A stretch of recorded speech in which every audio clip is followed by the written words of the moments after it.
Hills View kami. Gusto mo talaga yung literal? Yung gusto ko mga yan ng Hills View. Nandito kami sa may Hills Yung pangalan kasi dapat nakaan talaga dun sa kung ano yun. Oo, gusto ko yung proof. Mataas na to eh. Ang dami niyong alam, sabi ni Russell. binabaha area na to. Ang dami nyo kasing alam, sabi ni Russell. Dito binabaha. Kasi mataas tong area na to. Ang Cavite kasi merong lower, middle, and taas. Ay, lalabas na. Lalabas, saan sa atin ng sa daatin ng daan. Sorry.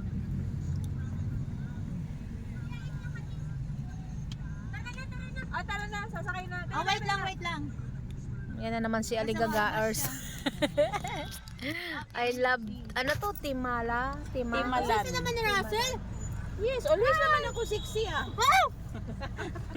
Sexy. Kunain natin si Andy Siya naman ang pinaka-sexy sa ating apat, ay 5. Ano ba Wala niya? pagkain natin nandun sa ano ba? Wala pa namang nag-drive thru. Ang galing.